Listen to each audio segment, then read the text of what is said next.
AdvancingLeadership has created a 3-year focus for our team projects. We asked local leaders in government, business, nonprofits, and service this question. Right here, right now. Who needs our help the most? The overwhelming answer was at-risk youth. Hi, I'm Judge Dave Larson. I'm a Federal Way Municipal Court judge. Before I became a judge, I was on the Federal Way School Board. I've lived in Federal Way since 1967 and attended Federal Way schools as a student. My name is Dennis Turner. I'm the Executive Director of Building the Bridges organization. It's an organization out of Tacoma, Washington. We work with gang-involved youth in Pierce County, King County, and all over the state. We work with helping youth who are at risk or involved in gangs to hopefully change their lives and be better in terms of moving forward in their lives by helping them provide service and empowerment.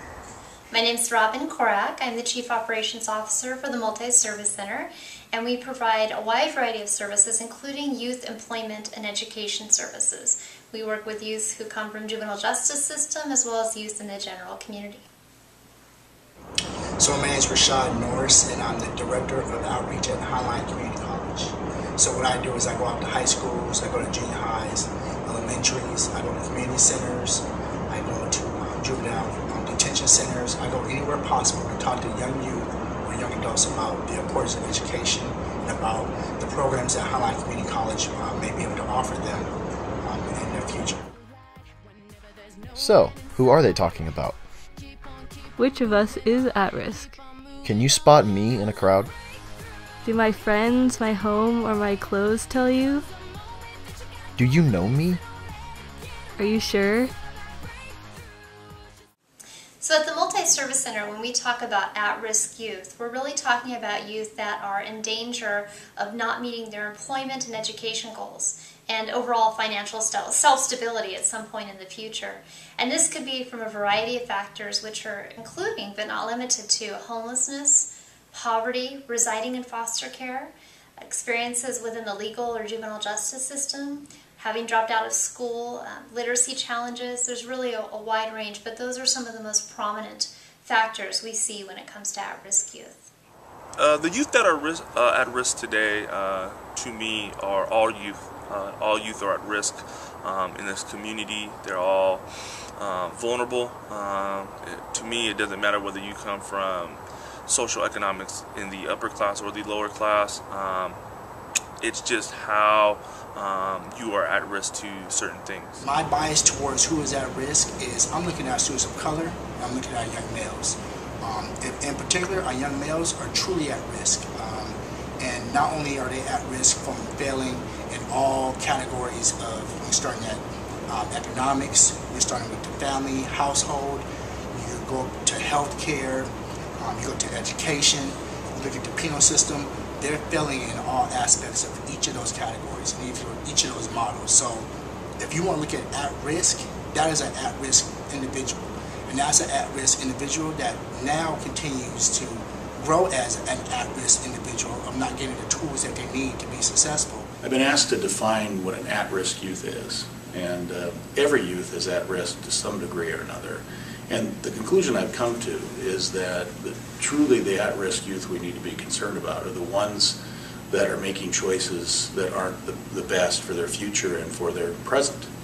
And the difficulty is, how do we reach people that need to have better role models, a vision for their lives that get them to not step over that threshold into drugs or alcohol, into crime, into other things.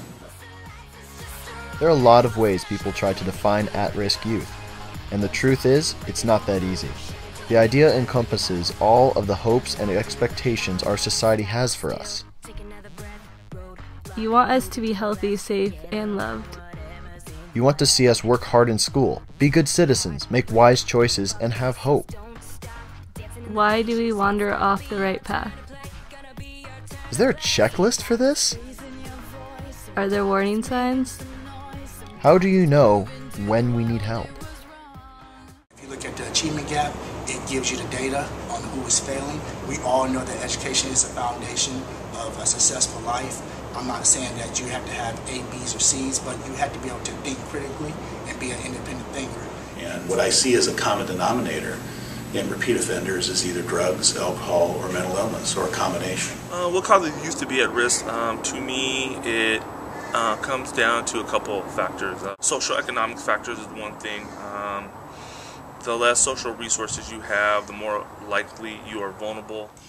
So when someone's at risk, it's usually a situation where factors in their personal life are interfering with their ability to be successful. For example, if you have a youth who is homeless, it's very difficult for them to have a place to go after school to do their homework, or to have a place that is a reliable place for them to do what they need to do in terms of finding a job.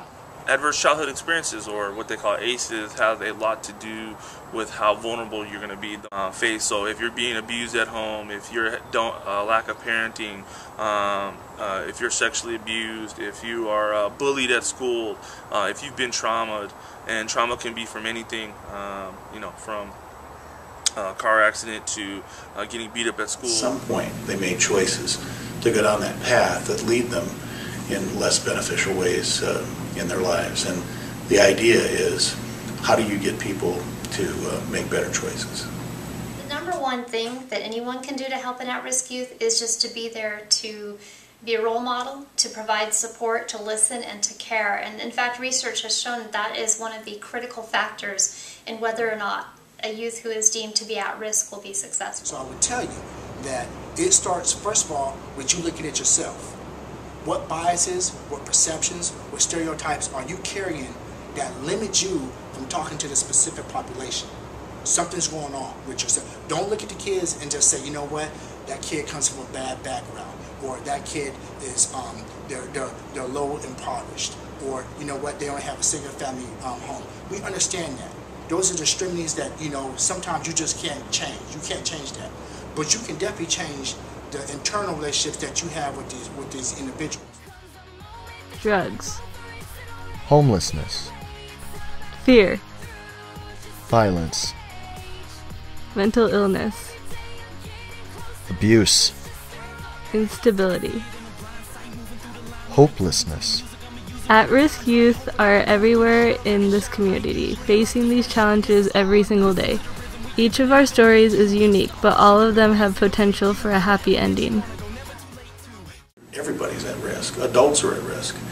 And what is the risk? The risk is you're going to make choices that take you down a path that's destructive in your life. Benefit is that you have choices that take you down a path that's going to be beneficial for your life and the lives of people around you. So we're at stake of losing a lot of leaders right now. That's what we're at stake of losing, leaders. Not just people, but just leaders. Advancing Leadership 2012. Your challenge is to find us where we are and help us on the path to where we want to be. Together, you can take action that will impact us for good. What is AL12's team project? It is all up to you. If you want to make a change in your community, you have to go to the foundation. The foundation is our youth. Here comes a break.